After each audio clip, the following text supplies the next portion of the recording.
co-hosts, guests, and call-in listeners or chatters are solely the opinions and responsibility of the original source who expressed them. They do not necessarily represent the opinions of Genesis Radio, www.genesisradio.com, Genesis Radio's owners, management, or affiliates.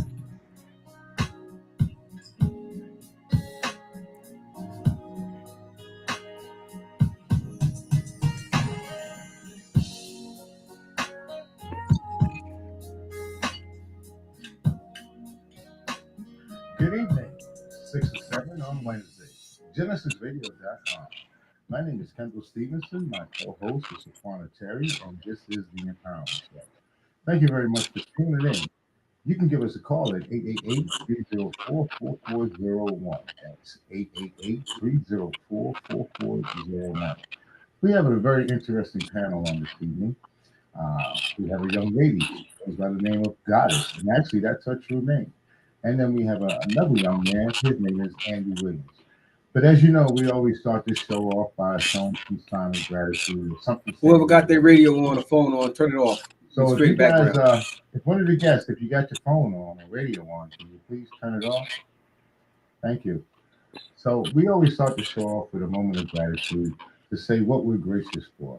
I've had some very good experiences, and I got some good messages that came through about my health. So I'm pretty grateful for that. I'm grateful for friends and family, and always I'm grateful for the love of God. Hello, everybody out there in Genesis Radio land. Again, of course, my name is Shaquana Terry, and I am always grateful for life, love, happiness, abundance, and I'm also grateful that my co-host here has gotten a good, clean bill of health report. So we are thanking God for that, and we know that there's going to be more celebrations to come. Again, so like I said, we have a young lady, and we like to start with the lady first. So, Miss Goddess, how are you?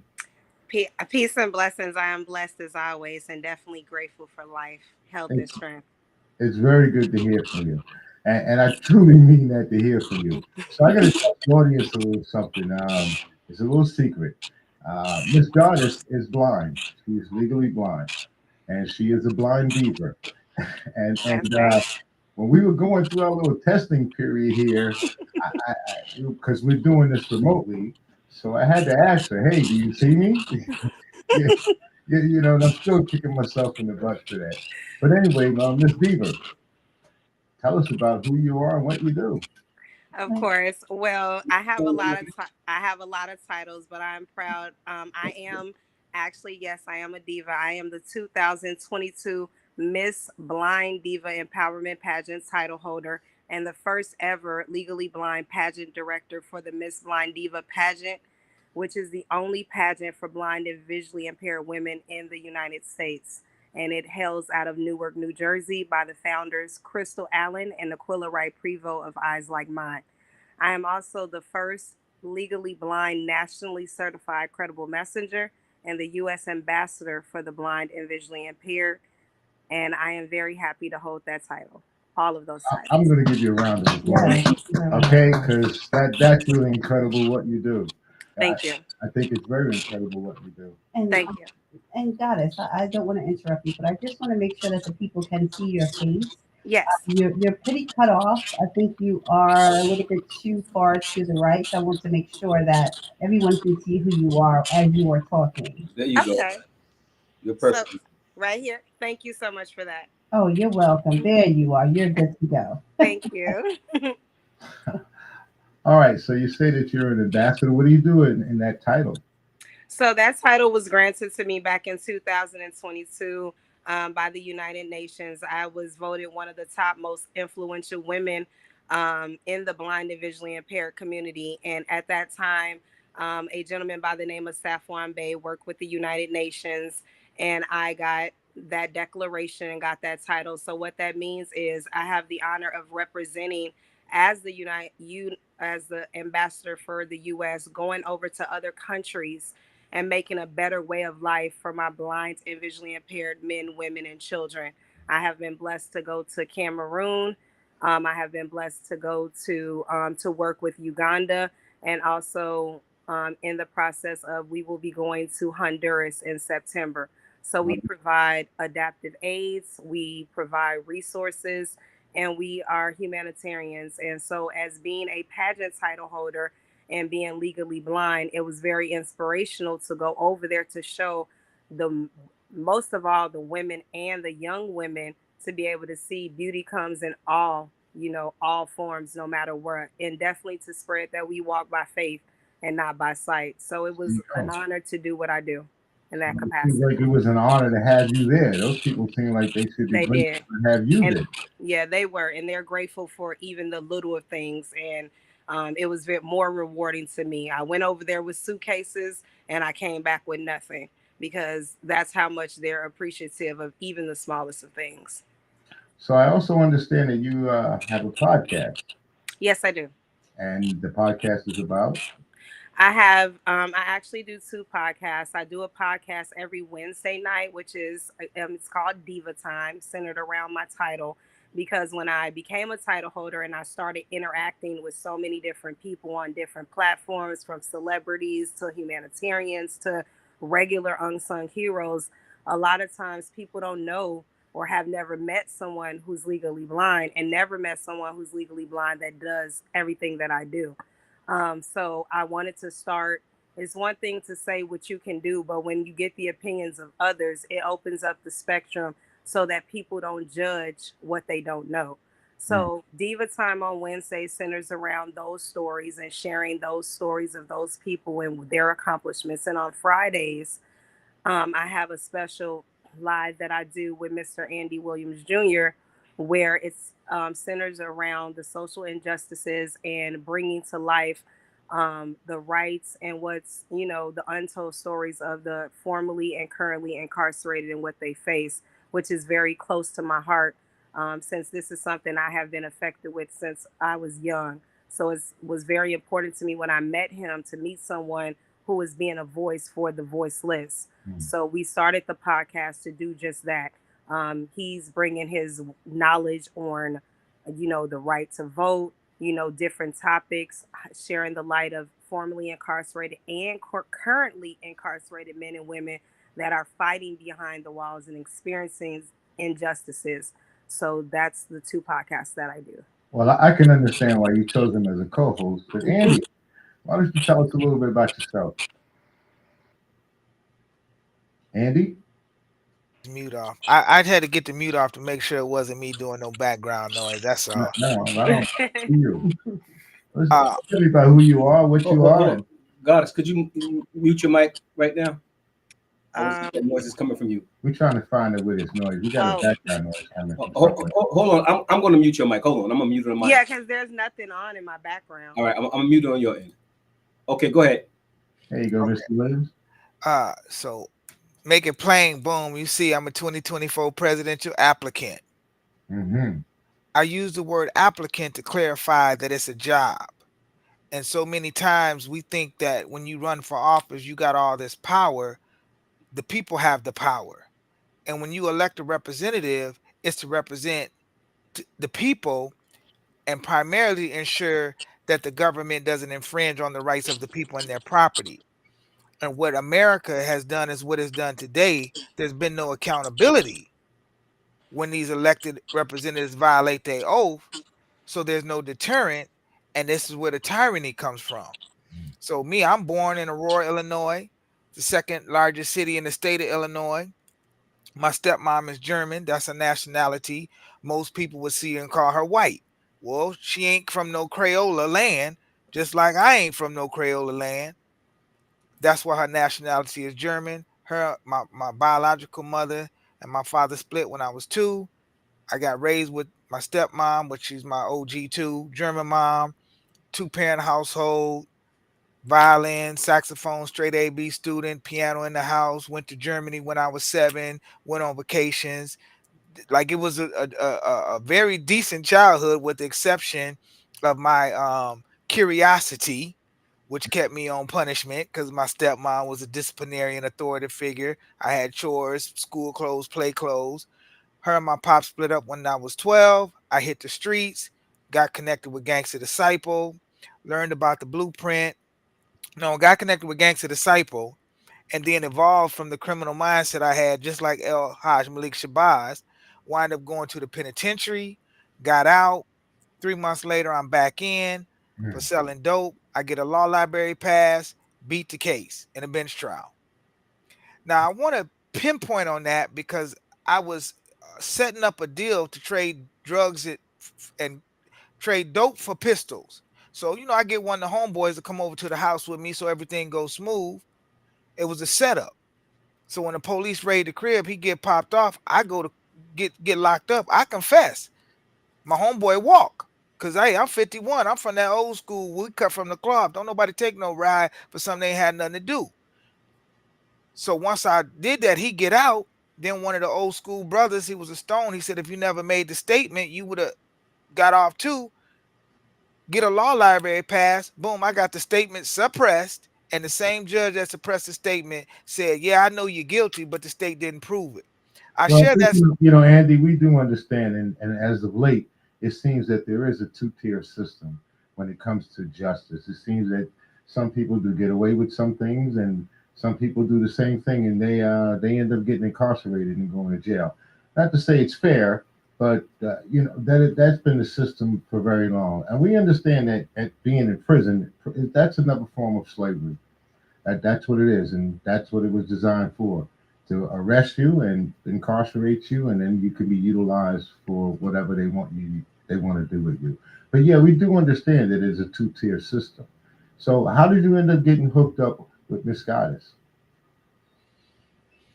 The first time I talked to Miss Goddess, it was through I was called in to be a guest speaker on a Sunday meeting they had with this lady, mom's Miss Tia Williams, and then I spoke about the work that I do for eradicating the gang database, gang legislation. They was inspired by that, and then we just connected from there. And she was one that was very vocal, outspoken, with a good spirit. We followed up, and then she said, "Watch this documentary I got," and I watched it. Then we just plugged. It's my sister. It ain't no other way to do it. That's how we connected. And from there, we as they say, we fair for a square. I haven't heard that one. I've been around a minute or two, but I haven't heard that one yet. You say you're from Illinois? I'm from Illinois. Yeah. Chicago? A suburb of Chicago. All right. Okay. So that's your background there, huh? Yeah. Well, I come up through the streets, though. I come up through from Gangster Disciple to Growth and Development under the Honorable Chairman Larry Hoover. And that's how I turned my life around through that blueprint, by applying what was written. I didn't just read it and say, hey, oh, this is great. I actually applied it, and then, got back on the right course of where I needed to be, because I had a foundation. I just went off the course, and then I came back to it. Well, you guys are doing a lot for the community with the podcast that you're doing, right? So Yes. What would you say this podcast that you're doing, what would you say your greatest accomplishments have been as far as helping out the community, getting any bills passed? So I don't really do bills, because bills is a form of legalized slavery. That's what legislation is. I've sued the United States and 31 states for the ongoing role of slavery. So what I do is I deal with the rights of the people that is given to us by nature's God and the creator, not by the government. So all the rights that we have, that we were born with, the states have passed legislation and bills that have infringed upon them rights. And I challenge that, from traffic stops, gang database, gang legislation, prison labor, IRS taxing, which I did win when I sued the IRS. So that's what I do. Mm-hmm. I don't do legislation. Legislation is legalized slavery, because anytime you can get the majority to come and make a vote, that's the Ku Klux Klan, that's mob rule. And you ain't never gonna vote away my rights. I'm not going to dispute with you, but the Ku Klux Klan were actually the minority, and a lot of the bills and things that are being done are done by people of the minority and not the majority. So they call it the Electoral College, and that's not the majority. But everything that we've ever accomplished in this country so far has been done through legislation. We march down streets, and a lot of us have died for civil rights and those different type of cause. All that's been done through the power of voting and through the power of legislation. So I mean, legislation and that, like I said, the power of voting has taken us a long way, which is why I still vote because I believe in the power of voting. I don't believe we've gotten anywhere without it. People may dispute it, but again, we all have our different opinions, and there is a two-tier system. And yeah, there's some illegalities going on when you can prove them. But then again, a lot of people have conspiracy theories too. They think something is going on, but yet when you say prove it, well, that's another story. But Miss Goddess, are you back with us? Do you see me? Do I see you? So here it is. You want the kicker? I can't see you.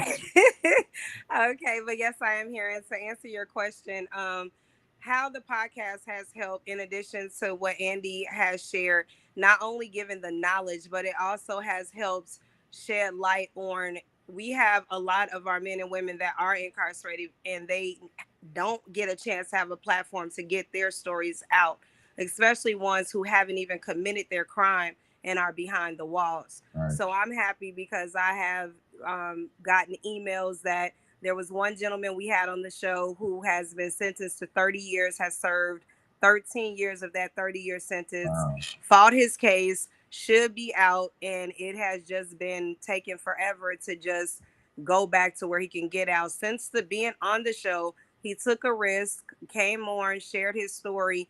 He has now gotten legal assistance to help him, and it has moved forward and gotten some pressure, and he is going to be getting some, results, and which is good because his mother is very ill, and any chance that he has to be able to speed this up to come home, that's an accomplishment. I said earlier I was a credible messenger. What that is a lot of people who don't know, I come from Chicago proudly, on the south side of Chicago, one of the roughest areas that's known now as O Block. I'm a former gang member myself. Parents grew up, all of my blood. Wait. Let me rewind that tape for a second because I'm trying to picture this in my mind. That's That's right. the only way I can picture this because I can't see this. So you were a gang member. Yes, I was. So what did you do in the gang? A lot of things that you do in a gang that I am not proud of. I've done everything from been involved in several activities that I'm not proud of, and Well, due we're to not going to mention all the activities or the circumstances I illegalities. can't.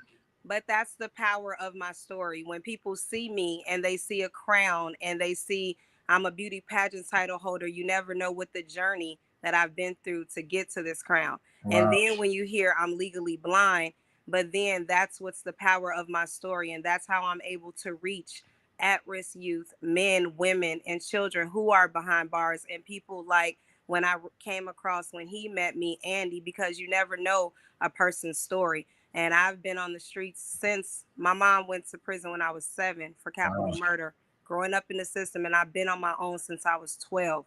So when you're so young on the streets, you turn to gangs for a family when you don't have one.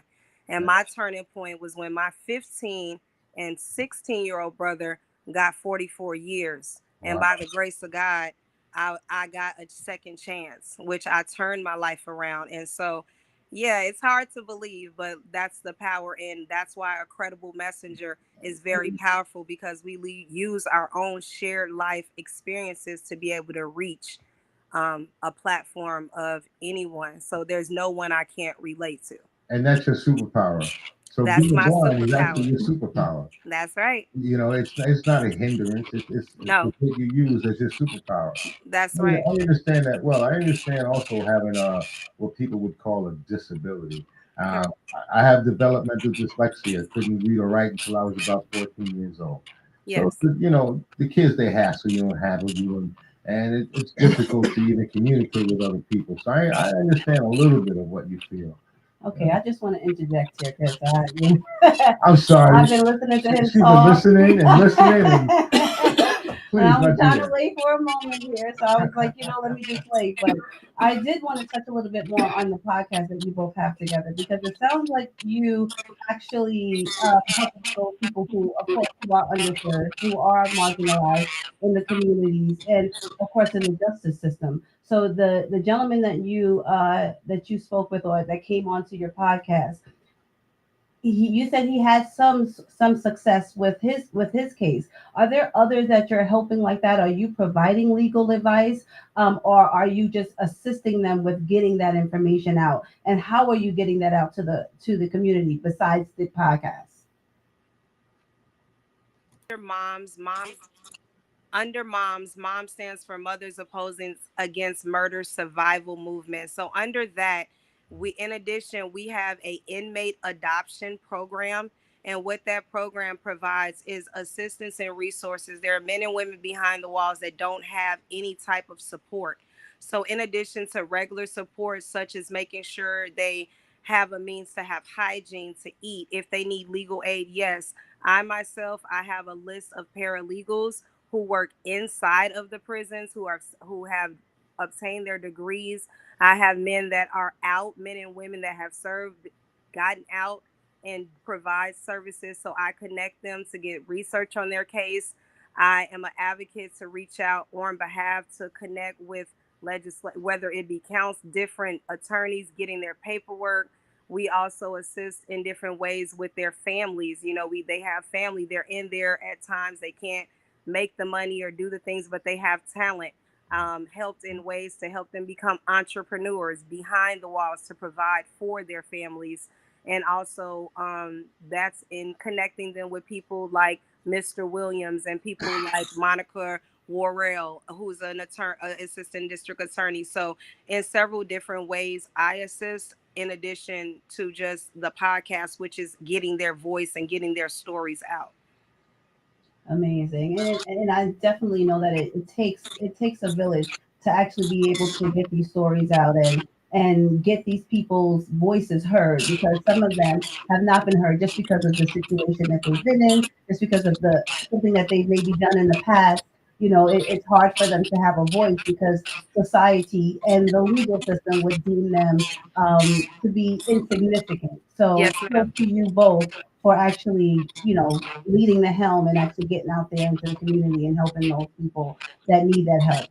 How would they be able to, if there was someone that's actually wanting to get involved, how would they get involved with the programs that you offer, as well as maybe sharing their story on your podcast? Yes, ma'am. How they will get involved is I am the vice president of Moms under the leadership of a true visionary, Miss Tia Williams, who is the founder of this organization.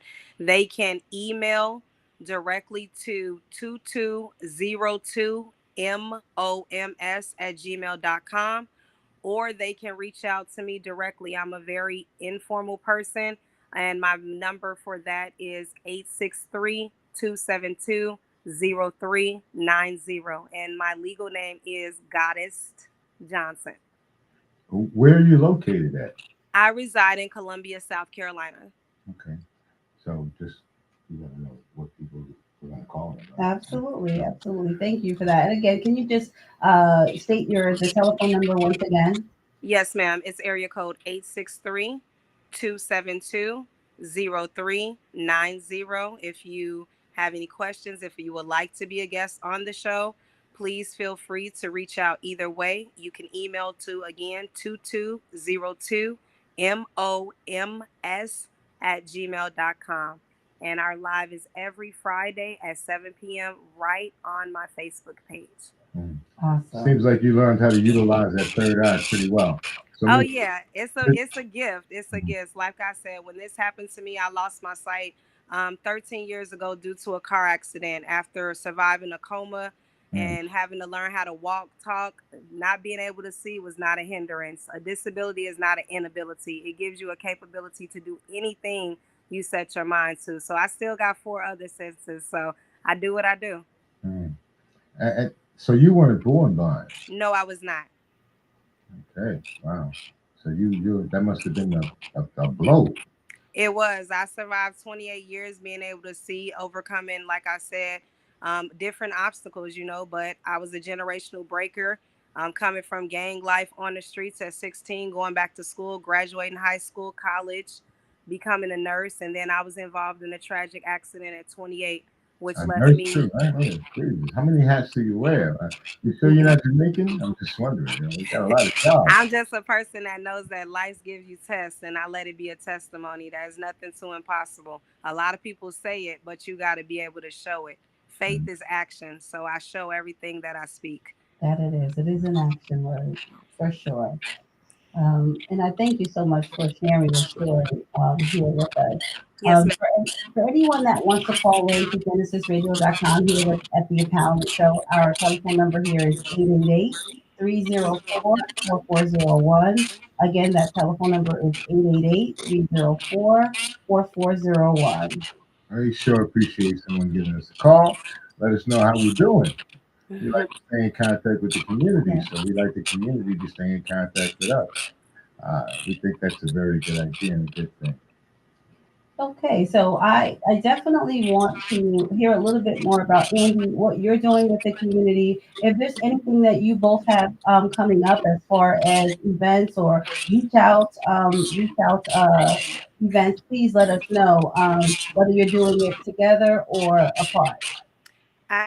Of course, I'm like I said, it's just it's truly been a divine connection with Andy, especially being from Illinois. There is an event that's coming up, and I have the pleasure in Chicago, Illinois, on September the 13th. It's a survivors recognition luncheon. We're recognizing survivors from all backgrounds, former gang members that have changed their life and are doing exemplary things, domestic violence victims, our veterans. And Andy, I'm honored that he will be attending and speaking at that event. It's going to be at You the work with Hero. veterans as well? Correct. Wow. Yes, sir. Do you Veterans. ever come up to Pennsylvania? I didn't mean to interrupt, but do you ever come up to Pennsylvania in that way? Yes, I actually come up to Pennsylvania, New Jersey, and New York often. Eyes Like Mine nonprofit organization based out in Newark, New Jersey. So I'm there a lot. We have a pageant there, and we actually have our own day by our wonderful mayor out there recognizing us. So I come out there a lot, Well, and you I'm have a to let very us know big when you're up in the advocate. Pennsylvania area because we do have a rover and he will go take some videos and record you. Sounds great. Definitely will do.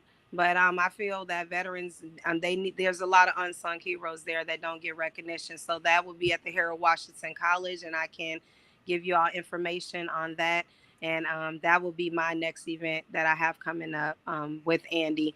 That I will get to meet him in person for the first time. So I'm excited about that. Yeah, I know because you haven't seen him yet. No. But that shows you how well technology is working when we can reach out to each other, not having to be in the presence of one another, but also can still make an impact. So Yes, ma'am. we love Yes, ma'am. that. Andy, so you're her eyes, not her ears. That's So right. how do you help her out? What do you exactly do? Uh, I can't say I help her out. We just align. There's no specific planning or nothing. There's a spiritual connection here, and we just go with it. It's so simple. Okay, It's so simple. simplicity works. All Mhm. right. So do you go out and help her do any research or anything like that? Um, no, not that I'm aware of, but we share relationships. So she connected me with Sister Jackie. And right now, if I just really be honest, Goddess has pushed our campaign to another level, getting the information out in that, which we have a big movement right now called the Ballot or the Bars. And it's about the current, formerly incarcerated, and the natives' right to vote. And Okay.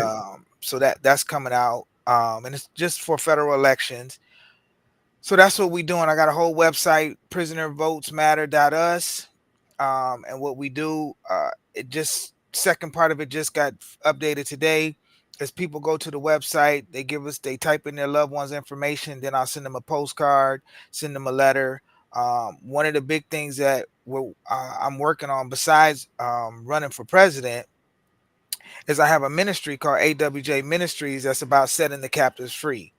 And what I'll be doing is once people become members of the organization, our ministry will be filing habeas on behalf of those that are incarcerated or enslaved, I like to say, when there's no victim, there's no injured party. Because when there's no injured party, that's just legalized slavery. That's what the legislation is that they're using these codes and statutes. And the Supreme Court decision that just came down that overturned the Chevron deference it sustains my uh, it supports what I'm saying about these legislative courts don't have jurisdiction. It's a violation of separation of You got power. to explain to me what is a Chevron? Do you know about that deal? So the Chevron deference was a Supreme Court decision that came down 40 years ago that Hmm. allowed administrative courts, which that's what these legislative courts are, to rule on constitutional issues, Hmm. and they don't have the ability to do that because it's a violation of separation of powers. You got the judicial, executive, and legislative branch. So these administrative agencies, um, they don't have the authority to make rulings that are fit for a judge. And that's when I talk about the legislation being legalized slavery. All of these statutes that have been voted on that affect the people's rights, they're unconstitutional. And the Chevron, the overturning of that happened last week, Hmm. solidifies that. So what we do is we do a habeas on behalf of our members, and we're declaring that they're being unconstitutionally held, Hmm. enslaved. That's just what it is. It's enslaved. Hmm. And Hmm. so that's what I do. I really get to the root of what's happening. I've studied this and just keep reading. When I had sued the United States, in 31 states, it was took me on a journey that helped me open up and see a lot that I did not know. And it was just the spirit of the ancestors leading and guiding me. You know, Hmm. I've heard a lot of people say, "Man, you ain't gonna win," and I win by learning. And now we kind of like are in a position where I feel we got a checkmate move. Hmm. So, when we were off mic or off air a little bit ago, we were talking about the RICO Act. And why don't you explain a little bit about that? Because I know you have a good understanding of that, right? So the RICO Act is the Racketeering Influence Corrupt Organization Act.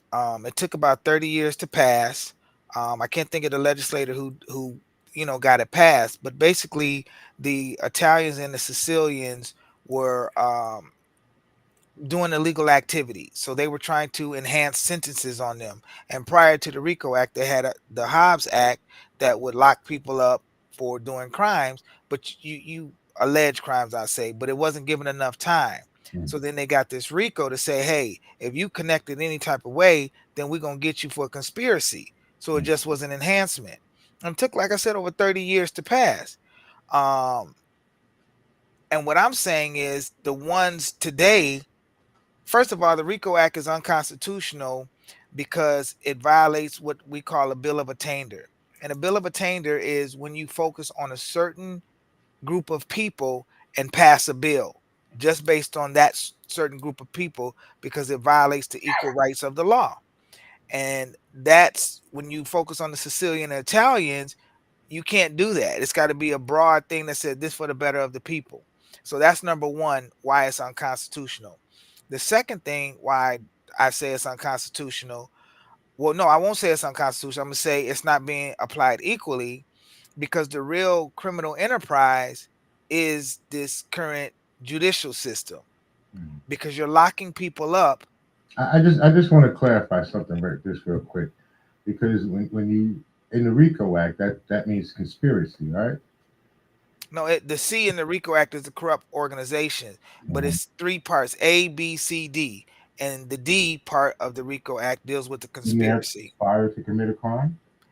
You They have to prove that, but that's what right. it Well, I is. mean, that's the whole thing is that together they're all committing the same crime, or they're conspiring. One guy's in Europe, one guy's in New York, one guy's in Right. Brazil, But I and think together they conspire to commit these crimes. the issue is that the what they're passing is only um, directed toward a certain demographic, which is unfair, Mhm. Correct. right? That if I understand what you're saying, Andy, is that it's actually just for Italians and To say Sicilians, right. whereas not everyone commits these crimes. There are many Mhm. people of many different backgrounds that commit these crimes. Why do they get that treatment? Well, that's why it was originated. Now it's then moved over to gangs.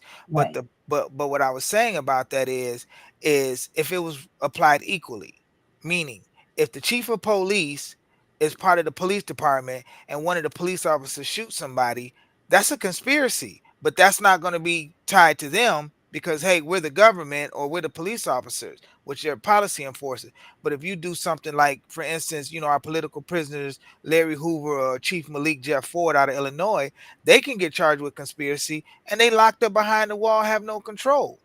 And the United States versus Scales, which was a communist decision, they said you can't charge somebody just because they're members of an organization. You have to show the intent. And that's what the Supreme Court said. So with that being said, you can never show intent of a conspiracy because I have no control over what another man or woman does. And if you have control over what another man or woman does, that's the government, because that's oppression. You control us with your billy club, your police officers, your handcuffs, and your bars. So who's the real conspirators here? And that's where I'm coming at it with. And I'm just looking at it from an equal treatment, saying we all are people. Just because you have a job title does not cloak you with the rights, with the ability to infringe upon my rights. And the proof of that is the fact that you got the billy club, the gun, the bars. That's the proof. Because if this was freedom, you wouldn't need all that. And that's the point that I'm saying. And I'm not saying that we should not have order in our communities, but you can't have an overseer running order in our communities without our communities having some say so, specifically in the 1960s with the Panther Party. They wasn't letting men beat up on their women. Call me. Your son doing something wrong? Call us. And that's us piecing our own communities, bringing that in. And we don't need another culture that doesn't know how to teach us, treat us. And so we have the ability as our unalienable rights to do what we want in our community, to deal with it. And that's the part of restorative justice. If you're Yeah, not I get that, but when your community is not policing itself, what do you do then? right, but we got So you there. can't So let crime run rampant. You can't. I mean, the guy's on the corner, he's selling drugs. Another guy in the corner committing murder, and the community. I ain't going outside to get involved in none of that. So who's going to get involved with it? right. One of the things is, and I say this, I'm not advocating for people to um do whatever they want to do. But when Right. you take a sweep of 400 people, you look in Texas and California and Oakland, 400 men were swept up, locked up in jail under these conspiracies. Who was there to raise these children? And now this is the fruit of that's happening. And then we want a quick fix. And I'm saying that's going to take some time, but it takes time with a plan. And the plan isn't, well, I'm just going to lock you up because of that with no resources. So if I'm going to lock somebody up, quote unquote, it's not from vengeance. It's more about restoration, healing, uprooting the generational trauma that's been there. Dr. Joy DeGroy teaches about that, the She post-traumatic does. slave syndrome. Yeah. Yeah. That's what we have to do in our communities as a prevention, intervention, and redemption. We have the ability to do that. We have ability to work with the churches, the non-government organizations, the elected officials that are looking for solutions but don't have them. Instead, we're saying, oh, just lock them up. And that's us that we're locking up. And so what I'm saying is, no, I don't turn a blind eye to harm, but I also can say, yo, little brother, I understand how you got there. Now let's reverse that curse and walk with you and build with you. And I agree. now we'll have a different generation, Yeah, I 5 to 7 agree, years. but all of us need to participate. I look at myself as an ancestor now. I've reached a certain age, and I'm part of that ancestry. I'm the ones that the kids are going to look at to say, well, I should act this way or I should do these certain things. And believe me, when I talk to the youth, I point them in a certain direction, and I try to point them in the right direction that I think should be the right direction. But you're correct. We come from a two-tier system. It's always been a two-tier system when it came to us. It's never been a fair deal or a fair shake. And I don't expect it. And I don't expect it to come from someone else. I don't expect someone else to give me a fair shake. I don't. But I do expect my own people, which this is the problem that we've been having lately, is that we're definitely not monolithic. And it seems to be that way on a lot of fronts. We have those that want to argue about being African American or being black. We still have those that still want to call each other by the N-word. So no way are we yet together as a people. So the things that you want to lay on the table, I'm good with. But like my man said, we need to be re-educated. I think it's going to take a number of years for us to come out of that mentality. Hmm. We have been, I call it, we have been in a chokehold for so long. And most people now, especially our ancestors and those people who are still here, some people are afraid of actually getting out there and using their voice and using the power, the God-given power that was given to them to actually invoke change. And it's going to be hard, but it's not going to be easy, but it doesn't mean that it can't be done. um I feel that way when it comes to what do you call it, supervised released, right? Supervised release, it's, I feel, is a way of making the prisoners, go over do their sentence over, because Mm. I've already served my time. Why am I coming out of jail for you to supervise me? That makes no sense to me. Mm. So I feel like, all of these things, there's so many different issues that are going on. I hear problems, but I don't necessarily hear solutions. And it could just be that we just don't have them at this moment. I No, don't no, know no, no. what's going on there. He has solutions. He You- does. He's out there. He's doing the footwork, and that's what we need. We need foot soldiers that are out there actually doing the work. Now he's out. He's doing it. He's a little opinionated from this time to that time. I mean, but that's my own opinion. But he's out there doing the work, and this is what a lot of us are not doing, Hmm. and that's what I mean. A lot of us talk a good game, but we don't walk it like we talk it. And this I young agree man with is that. walking it like he talks it. He's doing the do. He's willing to do something, and I, that makes him a pillar of the community. I agree with that. And I he, will say this because I think it's important that in I live in a county called DuPage County that's predominantly European. I chair one of their organizations called New Illinois that's trying to separate from this. They trying to take the other 100. It's 102 counties in Illinois. They want 101 counties to be their own state and let Chicago be its own state. I chair this county. They call on me for the legal advice. This is what we doing next week. I'm running all this stuff. And the reason why is because there are positive things that Republicans do. When you look at 1865, who was there to abolish legalized slavery? As you grow, you evolve, and you fall away from the original mission. But in order for us to really get our communities together, you have to take the mindset of the one that says, I need something, and the one that says, I got something, but you need to get it on your own. And you got to bring them two together. And so Yeah. what I'm able to do is to take the opportunity zone that was passed under the Trump administration that basically said if you invest in a certain community, you get tax breaks. Well, they got to trust somebody that's representing that because we got all this negative information out that some of it's true and some of it's not.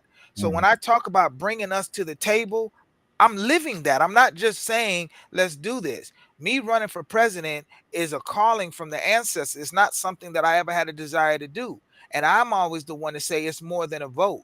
Because if the only way we can get our community straight with a vote, well, that ain't happened in 51 years. So No, we got to start doing some other things along with the vote, along with this. And if we always want to keep the division up, well, that division of that spirit is going to continue to go on for generation.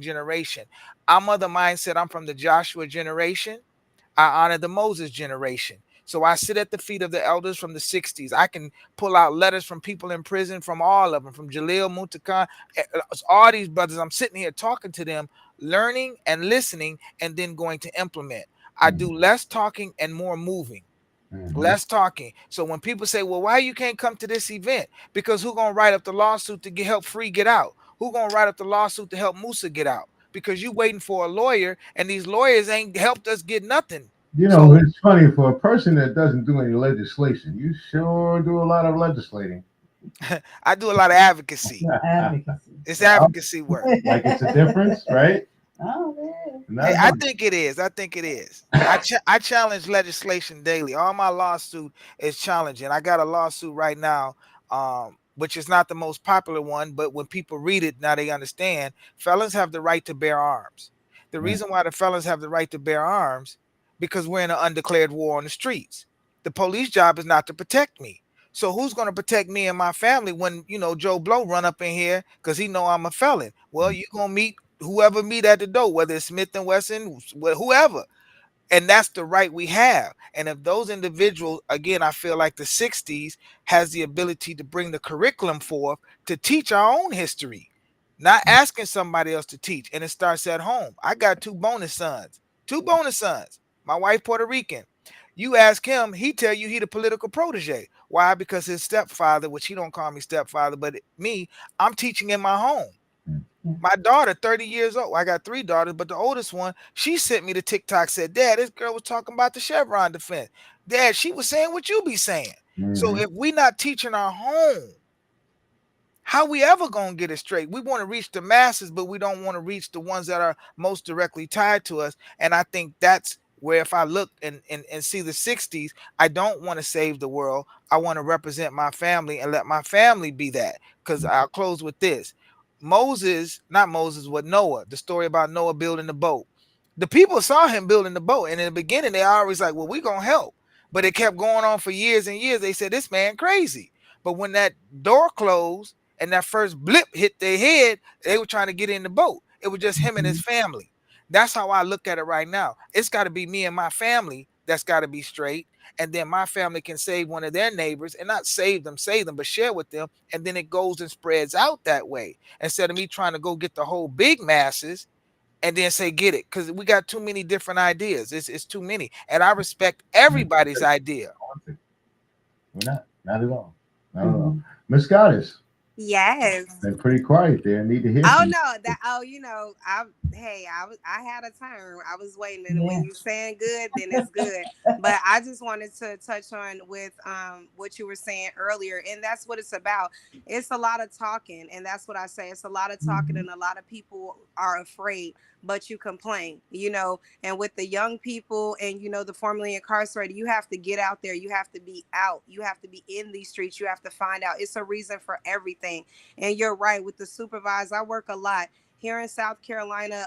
A lot of formerly incarcerated get out on supervised provision, and they have no kind of, it's still like being incarcerated. They're already not given opportunities, because the minute they check felon, they can't get a job, but they're required to make money and make payments, and then it ends up going right back, because it's not even giving them the rehabilitation that they need to re-enter society. When you're going to prison at 16 and coming out at 34, and everything is changed, and how, it's so much, but it is a lot of people out here doing things, but they're unsung heroes. They're not out in the limelight saying, look at what I'm doing. They're out here and they're doing what they're doing. And unless you just happen to run across, then you say, oh, you're doing that. So it is powerful things like this, podcasts, utilizing social media, sharing who's out there doing what, so you can get involved. Because at the end of the day, you can complain, but if you're not doing anything actively yourself to make a difference, then you might as well be quiet. Have you ever heard of a young lady, Hamer, Fannie Lou Hamer?